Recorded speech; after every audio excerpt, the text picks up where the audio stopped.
박혜영 목사의 울림이 있는 이야기. 퇴계 선생의 아들이 21살의 젊은 나이로 세상을 떠나자 한창 젊은 나이에 맏며느리는 자식도 없는 과부가 되었다. 퇴계 선생은 홀로 된 며느리가 걱정이었다. 남편도 자식도 없는 젊은 며느리가 어떻게 긴 세월을 홀로 보낼까? 그리고 혹여 무슨 일이 생기면 자기 집이나 사돈 집 모두에게 누가 될 것이기에 한밤중이 되면 자다가도 일어나 집안을 순찰하곤 했다. 어느 날 밤 집안을 둘러보던 퇴계 선생은 며느리의 방으로부터 소곤소곤 이야기하는 소리가 새어나오는 것을 듣게 되었다. 순간 퇴계 선생은 얼어붙는 것 같았다. 점잖은 선비로서는 참 할 수 없는 일이지만 며느리의 방을 엿보지 않을 수 없었다. 그런데 젊은 며느리가 술상을 차려놓고 지프로 만든 선비 모양의 인형과 마주 앉아 있는 것이었다. 인형은 바로 남편의 모습이었다. 인형 앞에 잔에 술을 가득 채운 며느리는 말했다. 여보, 한 잔 잡수세요. 그리고는 인형을 향해 한참 동안 이런저런 이야기를 하다가 흐느끼기 시작하는 것이었다. 남편 인형을 만들어 대화를 나누는 며느리, 한밤중에 잠 못 이루고 흐느끼는 며느리. 퇴계 선생은 생각했다. 윤리는 무엇이고 도덕은 무엇이냐?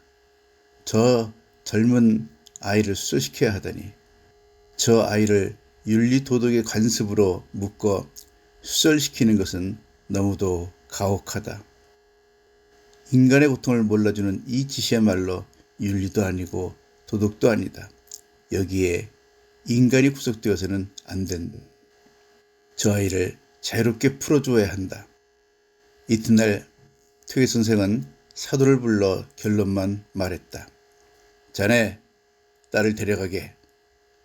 아니, 내 딸이 무슨 잘못을 했는가? 잘못한 것 없네. 무조건 데려가게.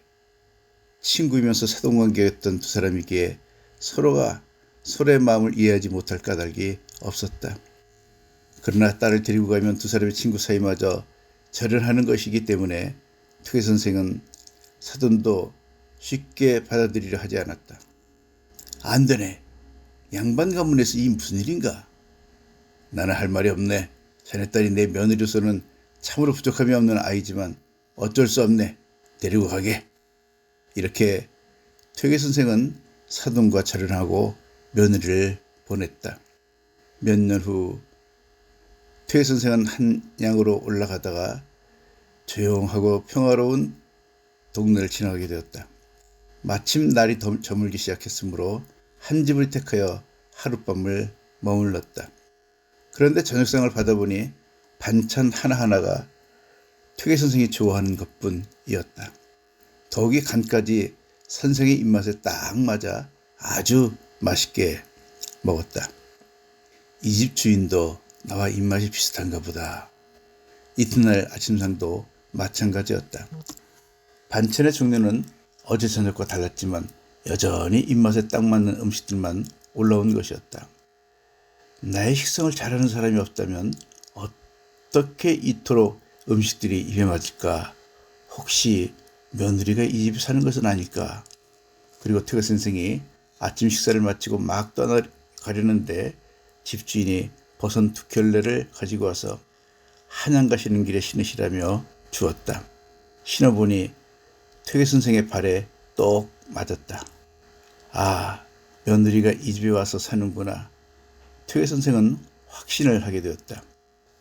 집안을 보나 주인의 마음씨를 보나 내 며느리가 고생을 하지 않고 살겠구나. 만나보고 싶은 마음도 컸지만 짐작만 하며 대문을 나서는데 한 여인이 구석에 숨어 퇴계 선생을 지켜보고 있는 것이었다. 퇴계 선생은 이렇게 며느리를 쾌가시켰다. 이 일을 놓고 육아의 한편에서는 오늘날까지 퇴계 선생을 비판하고 있다. 선비의 법도를 지키지 못한 사람이다. 윤리를 무시한 사람이다. 하지만 또 다른 한편에서는 정반대로 퇴계 선생을 칭송하고 있다. 퇴계 선생의 말로 윤리와 도덕을 올바로 지킬 줄 아는 분이시다. 윤리를 깨뜨리면서까지 윤리를 지키셨다. 요즘 사람들은 어떻게 평가할까요? 이런 훌륭한 분들이 이날의 선구자가 아닌지 지혜롭게 현실을 직시하는 시간이 되시길 바랍니다. 윤병아님의 글을 함께 나누었습니다.